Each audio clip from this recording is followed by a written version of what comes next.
Hello everyone. As you all know, multiple mini interview or MMI are one of the most challenging interview process, and often it is a deciding factor for selection in the advanced placement programs. In this video, I will be discussing about what to expect in an MMI interview and how to tackle them. So first, generally for MMI, number of candidates is around 20 to 25 and they are divided in 2 to 3 equal groups, and the total number of stations can be 8 or 9 based on the number of the candidates, and each station is 7 minutes long, out of which 1 minute is provided to read the question and 6 minutes to provide the answer. Sometimes the interview may be conducted in person, or sometimes they may be converted virtually over Zoom. During the virtual interviews, the candidates can only see the actor but can't see the evaluators. So this is a typical example of an MMI circuit. So as you can see here, this is for a 5 candidate circuit where there are 5 stations, including one rest station. So the number of rest stations can vary based on the total number of stations. So suppose you start at station number 4, then you will move to station 5, then station 1, and finish your circuit at station 3, which is a rest station. Rest station means you won't have any question or you don't have any task to perform there. You can just sit around, make some notes, relax, concentrate, or whatever you want to do. So now coming to types of stations. So one of the stations may have some general interview questions. You'll be asked 3 to 4 general interview questions like tell me about yourself, your strength, weakness, or something like that. And then you will have you can also have one of the stations where you have to interpret a graph or chart. So you will, out of the 7 minutes, you'll have 1 minute to interpret the graph and 6 minutes to present your findings. And the evaluator or the other person who is in the room may or may not ask a follow-up question. This may be based on how much time is remaining after you have presented your finding, or if you have missed something like that. So to practice the graph-based question, there are some very good resources. This is one of the columns which is published, I believe, weekly in the New York Times. You can access it free online for free. The name of the column is What's Going on This Graph, and you can see various types of graphs, and you can also see their interpretations. Another free resource is the graphic detail column of The Economist. Here also you can see various types of graphs and also read about their interpretations. This is also from the Economic Times, you can see. So the main thing is, in 1 minute, if you feel you're short of time or you don't see anything, you should focus on the main theme of graph, and then as you are presenting, you still have the you can still visually see the graph, and you can make further points by watching the graph during your presentation. Then role play based stations. So there are 3 to 4 role play based stations, and the theme of these role play based stations can be broadly uh, divided or broadly categorized into conflict resolution based questions, breaking the bad news questions, providing consolation to some grieving person or consoling stations, and task based questions. So in conflict resolution questions, you'll be asked to mediate between two persons who are, or provide opinion between two persons who are having some conflict. Those persons may be your friends, your colleagues, or some unknown persons. Then the breaking the bad news, where you will have to provide someone gives some unpleasant break some unpleasant news to someone, then providing consolation to someone who is grieving. Maybe they have lost some money, or they have lost some near and dear one. They may have lost their job, and you have to provide consolation to them. Then another is task-based question. So in this question, you have to perform a task in collaboration with the actor who is present there. So suppose you may have the actor in this particular question may be an old lady, and you have to teach her how to order food from Uber Eats, or how to order, or you may have both, you may both have access to a map, and you have to show her how she can go to a particular place based on that map. So these are the themes of these questions. The person who is on the other side is generally an actor or someone that are drawn from general populace. They are not your evaluators.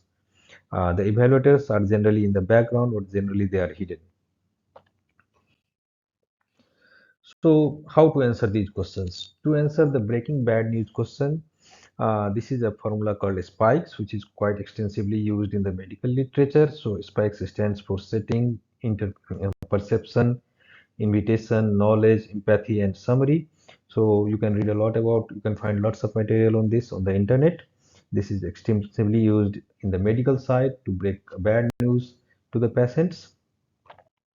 Then these are some books which you can go through. You can find these books on Amazon.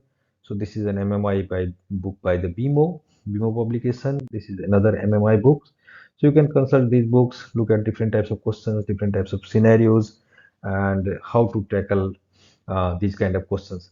These questions are not very different, in my opinion, from the Casper questions. If you have read Casper exam, these questions are not very different, but yeah, in this difference I will say is, while in Casper, while you type your response or you video record your own response, here you have to interact with someone, and their response may vary on what you say to them. So another type of station is this Fermi problem type based station or math calculation based station. So is named, Fermi problems are named after Enrico Fermi, a nuclear physicist. And basically, Fermi questions are estimation problems where you have to guess some really large quantity using very little information. So say these are example of some Fermi problems I have found over the internet. So say for the example, how many grains of rice are in 10 kg bag? Now, to answer this big amount, you have to start, in my opinion, you have to start with a very small amount. So imagine how many rice are maybe there in 10 grams or 100 grams.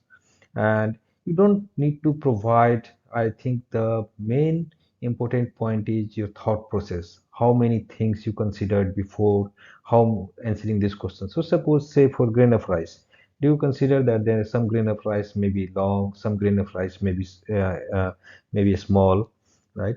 There's some grain of rice may weight more, one grain rice, or some grain of rice, because there are so many varieties of rice, right?